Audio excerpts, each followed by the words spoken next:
Good morning. Welcome to Walking Slowly Downhill, a series of readings of accounts of a long walk down the Murray from source to mouth that took place in 2015. I wrote each day, irrespective of whether I was actually walking or resting or wherever I was during the few pauses to the walk itself. This is an account of the 78th day in Melbourne. I'm driving to Dromana along the freeway in the middle of the night. I'm in a dream. Nothing much makes sense, and shouldn't it by now?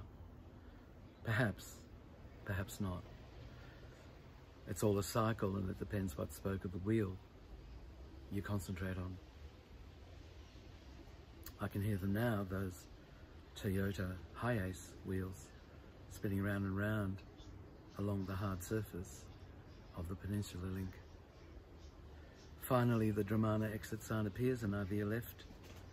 The apartment feels silent, immobile. At least I'm inside my still nest. All the photographs lined up on the sideboard, but what did I expect? I stand upstairs on the balcony watching the faraway lights of Clario Bay twinkling at different rates to the shipping lane signals that light up the darkness beyond the pier. I close my eyes and instantaneously drift into a few seconds of sleep while clutching the balustrade.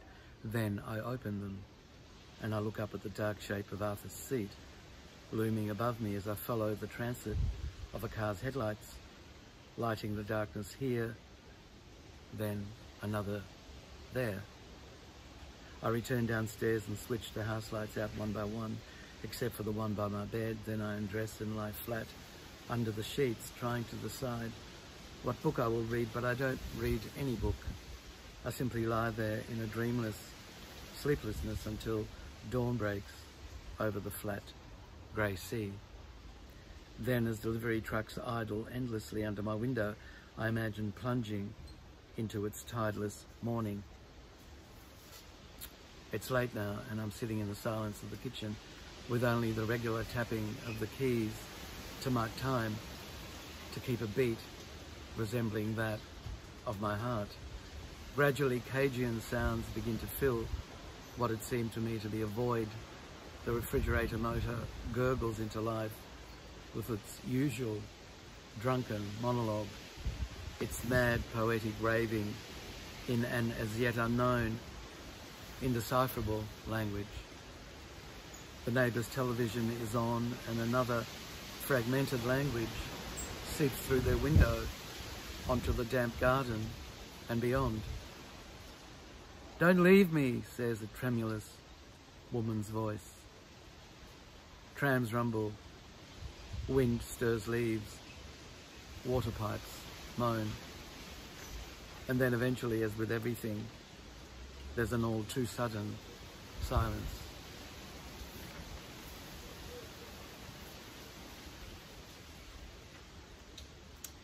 '79th day, still in Melbourne. In the morning I drive to the city. Before I leave, I stop to admire the shimmering deep aquamarine of the bay, reaching all the way across to the pyramidical Yuyangs, fading to patches of cobalt blue and viridian green closer to shore. Dromana Pier is empty, the spectacle unobserved. Then I join the queue of anxiously speeding motorists hurrying their way through the flotsam and jetsam of the freeway river to the madness ahead. We all know what awaits us there, but as though swept along by irresistible primal winds, we urgently sail to our destination, ignoring the final cost, the inevitable reckoning.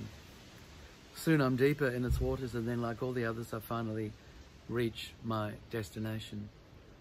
The jacaranda tree next door has laid a carpet of violet blossoms on the footpath.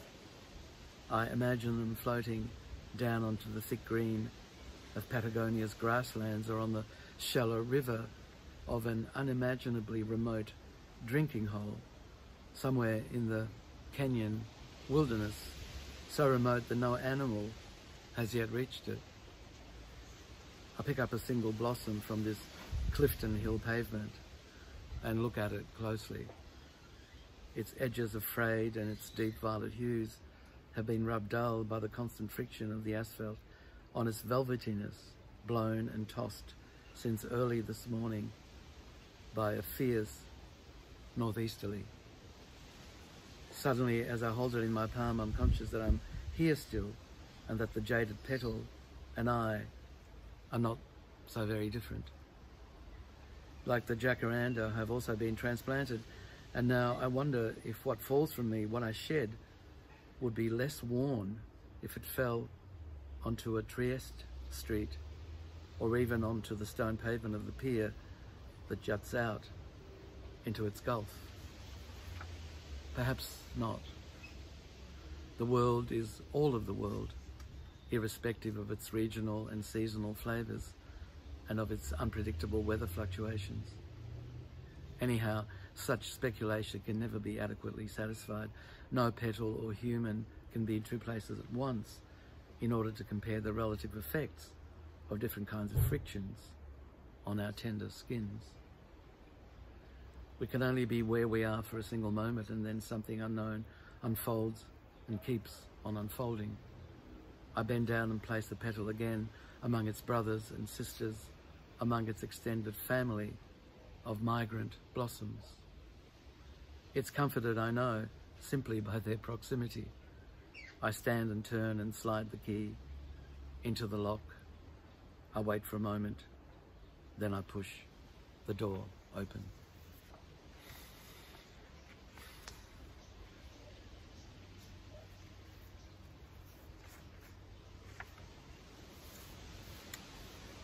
'80th day, still in Melbourne.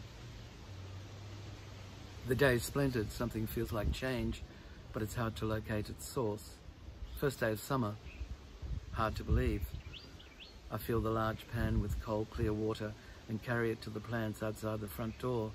Then I pour the water into each pot in equal parts and watch it slowly be absorbed by the parched earth. I can almost hear the geraniums thanking me in a slow, soft, green voice. The nasturtiums do it in a higher tone, cheery, like that of a child whose voice is broken before the body has grown into its support role as a perfect sound chamber. Before the evening comes, matters take a turn for the better. There's a softening of attitude on the part of those who can make far-reaching decisions, and somehow those decisions are made. There's only now some days to pass together quietly but efficiently, accustoming each of us to this new order, to this radicalizing of our lives that inevitably will take place.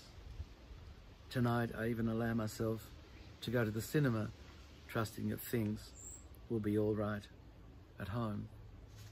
And they are. I can't remember much of what I sat through in the darkness of the cinema, but it matters that I took the chance to allow the world to unfold in the only way it can, in the way it must.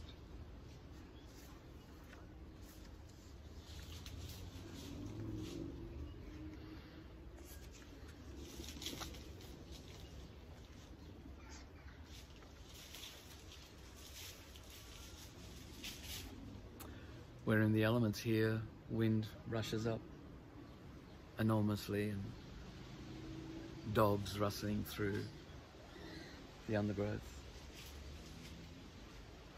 Birds making nests.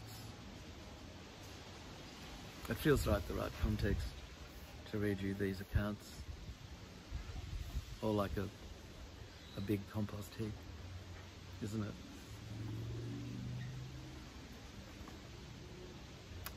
Until tomorrow.